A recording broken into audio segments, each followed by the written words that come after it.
Today we've got the brand new Google Pixel 10 Pro, a phone I'm genuinely excited about. This will be the first modern Pixel that I've ever used, so I'm actually pretty excited to see what it's really like to use.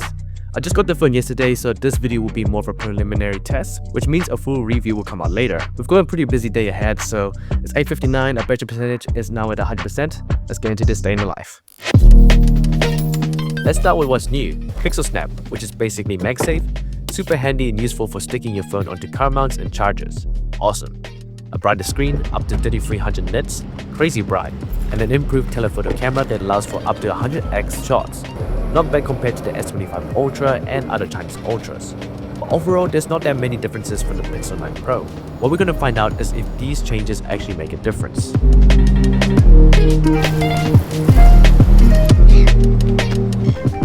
Alright, so it's now 10:12. Our battery percentage is now at 93%. Let's talk about the display on the Pixel 10 Pro because there's been a few upgrades done to this display. Now, starting off the basics, a lot of the specs are pretty similar to last year's Pixel 9 Pro.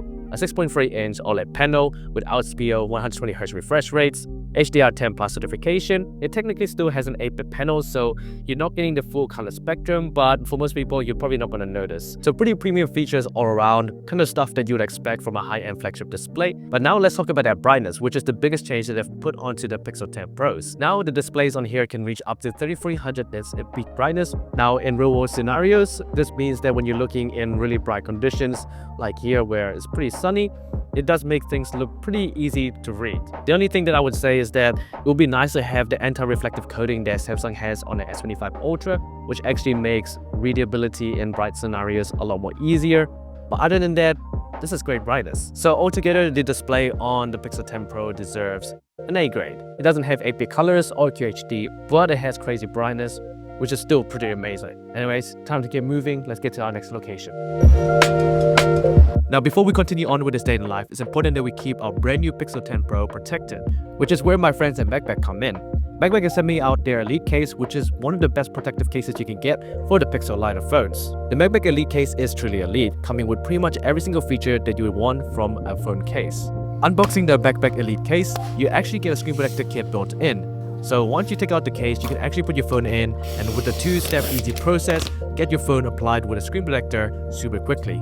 The phone case itself comes with all-round protection, with 360 degrees protection from all angles, including the front, the top, and the back, especially with its raised edges, keeping the screen protected if you drop it on its face. It's got a strong rubber grip to ensure you don't drop the phone, and also has its finger loop so you don't drop your phone, and a nice pinky rest as well. It's super practical with a built-in kickstand, so you can easily prop this up and watch content from everywhere. And with the new Pixel 10s having Pixel Snap, the MagBag Elite case also has full support for those magnets as well. And finally, you can actually customize the different accents, and I decided to customize my Elite case with a combination of red, white, and black. Keep it personalized. So if you want to keep your Pixel 10 Pro nice and shiny, definitely check out MagBag. You can use the link in my description and get a discount code as well. Thank you once again to MagBag for sponsoring this video. Now let's get off to uni.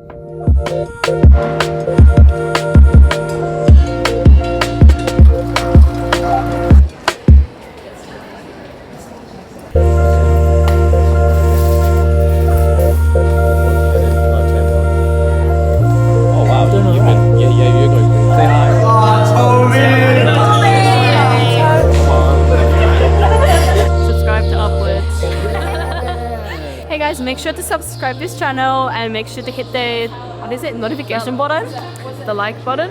No, yeah, make sure to like this video, subscribe this channel, hit the notification button so you get a notification every time he posts, and yeah, subscribe. Alright, just got a bit of studying work done at uni. It's now currently 121, our battery percentage is now 75%. Now let's talk about the cameras on the Pixel 10 Pro, which aren't too much different from last year's generation, but the telephoto camera has been upgraded a little bit. It can now do 100x zoom with AI enhancement, kind of similar to what Oppo and Vivo do on their other flagship models.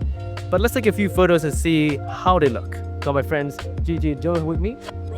Let's take a few photos. Starting off with the main camera, the Pixel 10 Pro takes some nice photos.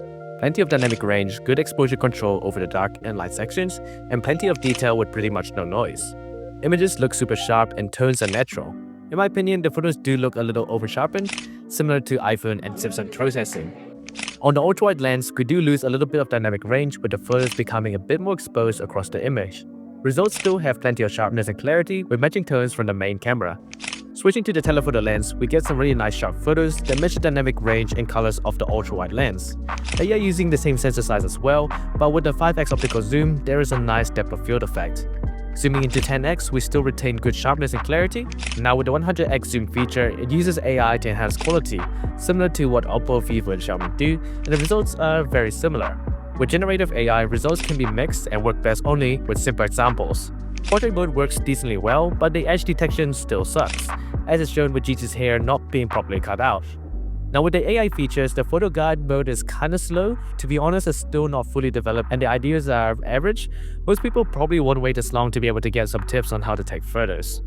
Now with AdMe, which was released with last year's Pixel 9 series, the results still work surprisingly well.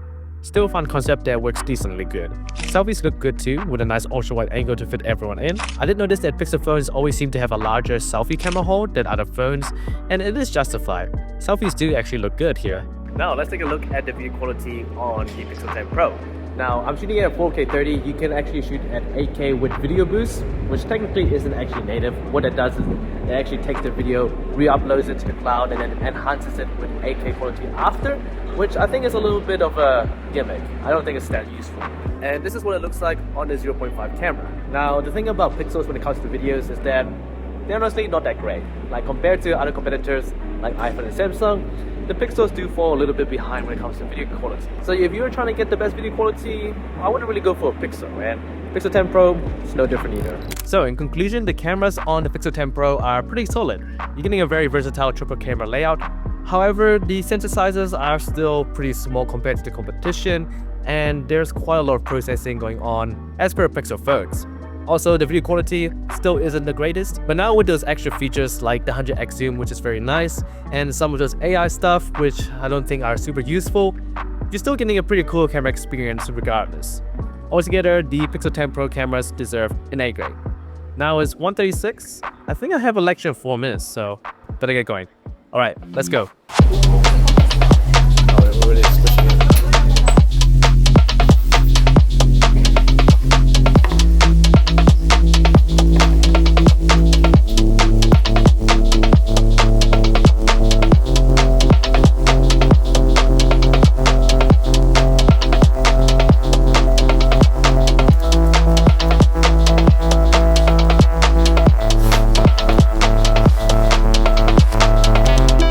Alright, so it's now 3:47, our budget percentage is now at 56%.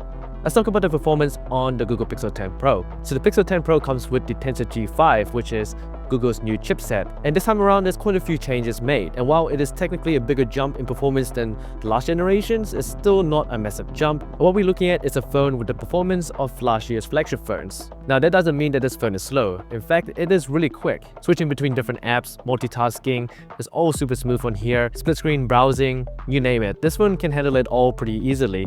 And the transitions and animations are super quick and fluid, making it feel a lot more faster than it actually is.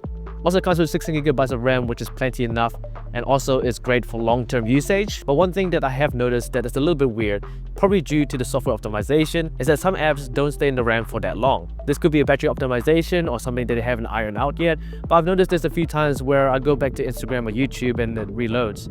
But it does launch quite quickly, so that's good to know. Now another big change to the Tensor G5 is that it's no longer manufactured by Samsung's Exynos line of chipsets. Instead, it's manufactured by TSMC.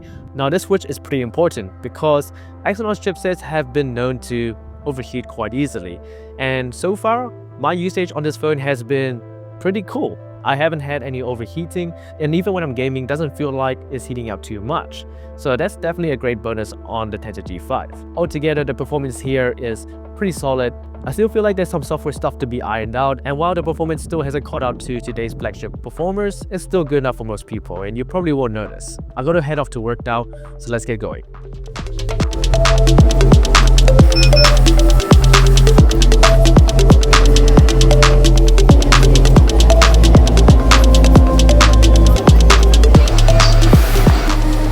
Alright, so I just got to the mall where I work. It's now 5:05. I'm actually 5 minutes late because the bus took forever to get here. But anyway, battery percentage is at 40%. Let's get to work now.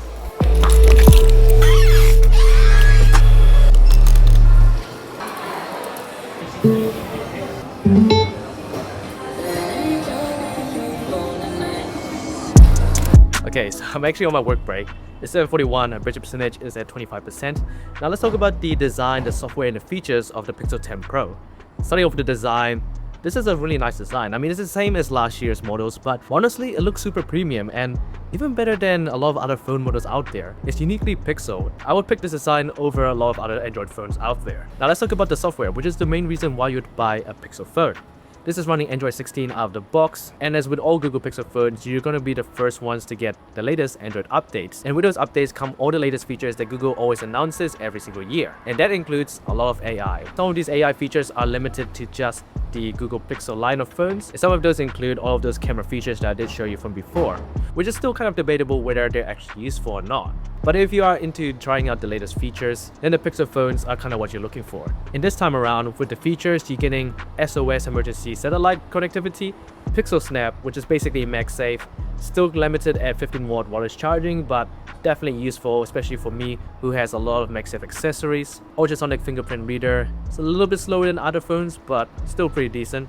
Altogether, the features, software and the design of the Pixel 10 Pro is all flagship grade, and of course with that pure Android experience, you're gonna expect some great software from the Pixel 10 Pro. So altogether, it deserves somewhere between an A and A+, lots of premium features that you can expect from a flagship grade phone. Anyways, let's get back to work.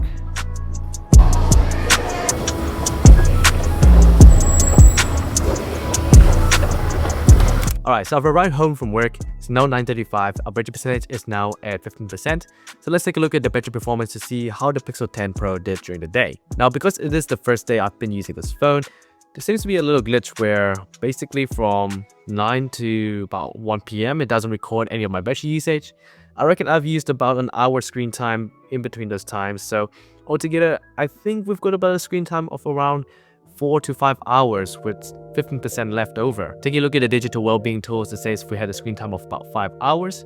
So for about 4 to 5 hours with 15% left over, it's actually pretty good for a phone that's a bit on the compact side, making the Pixel 10 Pro actually have some pretty decent battery life. Now, as I said at the beginning of this video, this is a more of a preliminary test for the Pixel 10 Pro, which means that the battery performance is going to change over time as I use it. And I will be making an updated video later on to showcase what the Pixel 10 Pro is actually like after a few days of usage and after a bit more software updates have come out. So for now, the battery performance is going to get an A- grade. So now let's wrap up my thoughts about the Pixel 10 Pro overall. I've really enjoyed using a modern Pixel phone. It's something that I haven't done before, and honestly, for my first impressions of this phone, it's been really good. However, I just feel like there's something a little bit boring about it. It almost feels like a cross between the iPhone and the Samsung in many aspects. The design is more iPhone-y, the cameras are more Samsung-y. There just doesn't seem to be something extra special about it. Don't get me wrong, this is a great phone and I've been enjoying it so far, and it comes with really good software and a lot of tools and features that, while are great and impressive, may or may not be super helpful. This is the kind of phone that you would get if you want something that's solid, it performs reliably every single day. In conclusion, it gets an 86 out of 100 or a solid A grade, and honestly, I'm pretty excited to keep testing out this phone. I will be making an updated review later on, so make sure you stick around, subscribe to the channel if you haven't, and upwards. I'll see you guys in the next video.